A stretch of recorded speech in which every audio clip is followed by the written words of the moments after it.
The Yin Yang Master, Dream of Eternity. Film yang dirilis pada 25 Desember 2020 ini merupakan adaptasi dari novel bergenre fantasi dan berasal dari Tiongkok. Sebelum kematiannya, Master Long Ye berkata kepada King Ming bahwa pelakunya adalah sang putri. Hal itu tentu saja membuat King Ming dan Master Boya kebingungan untuk memecahkan semua misteri itu. Mereka mulai mencurigai semua orang atas kematian para master dan permasalahan di baliknya. Setelah perdebatan itu, mereka akhirnya memilih untuk bersatu dan memecahkan misteri itu bersama-sama. Mereka pun memilih berpencar untuk mencari pelaku sebenarnya dari semua insiden itu, di mana King Ming pergi menemui sang putri dan Master Boya pergi menemui Master He Shoyu. King Ming menginterogasi sang putri dan membuatnya terpojok dengan mengungkapkan tentang pedang Fang Yu yang diberikan oleh gurunya. Sebelum sang putri sempat mengaku, ia tiba-tiba diserang oleh siluman rambut. King Ming pun langsung mengejar siluman rambut tersebut. Ia akhirnya mendapatkan informasi penting dari siluman rambut tersebut dan mulai menyusun semua teka-teki kejadian di dalam benaknya.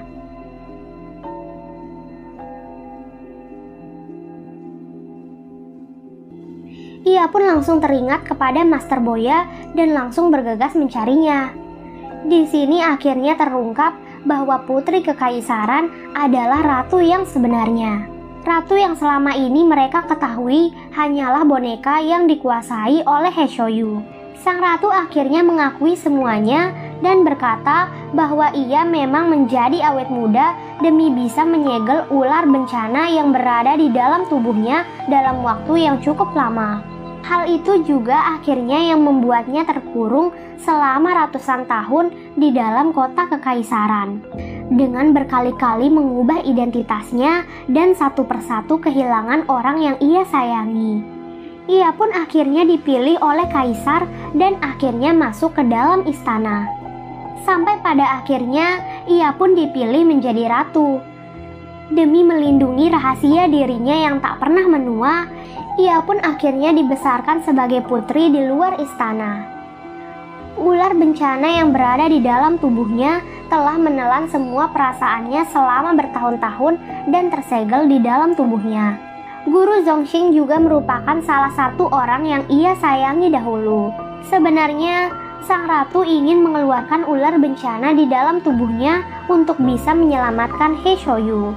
Tiba-tiba sang ratu pun merasakan kesakitan di dalam tubuhnya.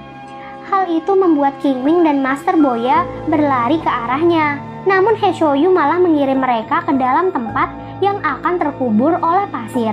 King Ming akhirnya berhasil menyelamatkan dirinya dengan kekuatan teleportasi miliknya itu. Namun tidak dengan Master Boya. Ia tak memiliki kekuatan teleportasi seperti King Ming.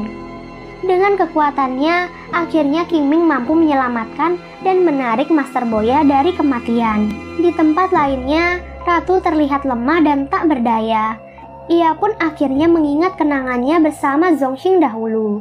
Saat itu, Zongxing pergi dari istana dengan membawa pedang yang diberi nama Fang Yu oleh sang ratu. Hal itu dikarenakan Fang Yu adalah nama aslinya dan ia ingin setidaknya ada satu orang yang akan mengingat namanya itu. Dan He Shoyu adalah siluman yang dibuat oleh Zongxing dan menyerupai dirinya. He Shoyu pun diberikan perintah untuk selalu menjaga ratu selama hidupnya. Setelah hal itu, ular bencana pun akhirnya keluar dari tubuh sang ratu dan masuk ke dalam tubuh He Shoyu. Karena kemunculan ular tersebut, pedang Fang Yu pun otomatis keluar dan langsung menyerang. Namun dengan mudah ditaklukkan oleh He Shoyu.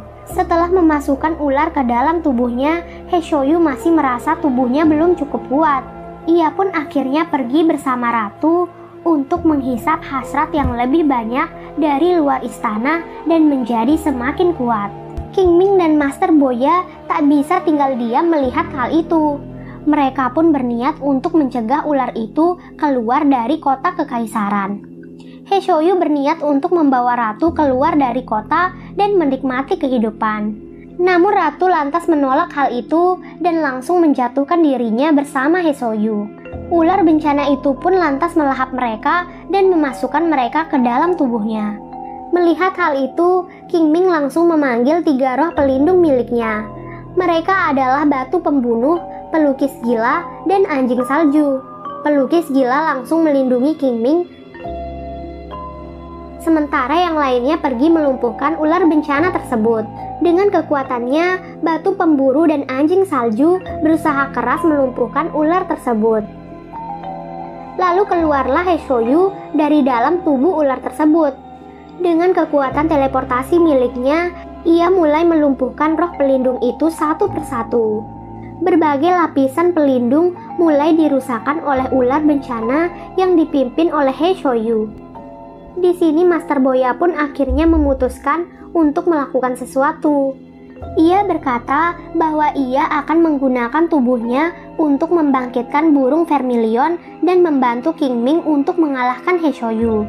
Master Boya pun akhirnya memilih untuk menjadi roh pelindung untuk Qingming. Roh batu pemburu masih terus melakukan apapun dan menyerang. Namun demi tuannya, ia sama sekali tak menyerah sedikit pun meski harus kehilangan nyawanya sendiri. Roh terakhir yang tersisa adalah roh anjing salju. Ia juga melakukan semampunya untuk menyelamatkan Qingming. Namun pada akhirnya, ia pun juga harus berakhir dengan kekalahan. Sekarang hanya tersisa Qingming dan Master Boya. Setelah mengubah dirinya menjadi burung vermilion, ia pun resmi menjadi roh pelindung dari Qingming. Ia pun langsung melaksanakan tugas untuk mengalahkan ular bencana tersebut. Ia segera terbang dan mulai melancarkan serangan. Terlihat bahwa Master Boya mampu mengimbangi perlawanan dari Hesoyu. Pertarungan menjadi semakin sengit, di mana Hesoyu mampu muncul dari segala arah tubuh ular dan menyerang dari mana saja. Namun terlihat bahwa Master Boya tak ingin kalah darinya. Qingming pun lalu berteleportasi ke dalam tubuh ular dan menyadarkan Ratu yang sudah terkubur di dalam ilusinya sendiri. Ia masih merasa bahwa Hesoyu adalah Zhongxing. Padahal Zhongxing sudah mati dan Hesoyu juga sebenarnya harus ikut mati mengingat ia adalah roh milik Zhongxing. Qingming lantas mengajak Ratu untuk pergi dengannya dan melihat Zhongxing. Di sanalah akhirnya sang ratu melihat sendiri bahwa Zhongxing telah mati di hadapannya. Tubuh Zhongxing perlahan hancur menjadi abu dan akhirnya pergi untuk selama-lamanya. Sang ratu yang melihat hal itu tak bisa berbuat apapun. Ia hanya bisa menangis melihat orang yang ia cintai pergi untuk selama-lamanya. Ratu dan Qingming pun berteleportasi kembali. Di sana Master Boya masih terus berjuang melawan Hesoyu. Qingming lalu memberikannya pedang Fengyu yang bisa digunakan untuk melawan. Dengan pedang itu, Master Boya melakukan serangan terakhirnya kepada Hesoyu. Hesoyu masih tak menyerah dan menangkal semua hal itu. Ratu yang melihat hal itu lantas mengambil pedang di hadapannya dan mulai bersiap membunuh dirinya sendiri. Ia melakukan hal itu karena ia adalah alasan dari keberadaan Hesoyu, di mana Hesoyu diciptakan untuk melindunginya. Maka bagaimana jika orang yang harus ia lindungi sudah tidak ada? Maka ia pun sudah tak memiliki misi untuk hidup. Ratu pun langsung menggores lehernya dan mati seketika. Hal itu lantas langsung membuat Hesoyu melemah. Ular itu pun menjadi tak terkendali dan langsung mengeluarkan peluru dari lidahnya dan menyerang Qingming.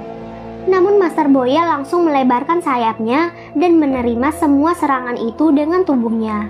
Setelah hal itu, Hesoyu ternyata bangkit dan langsung melemparkan pedang ke arah tubuh Master Boya. Namun di sini, Qingming pun akhirnya mampu menggunakan mantra pelindung untuk pertama kalinya dan melindungi tubuh Master Boya.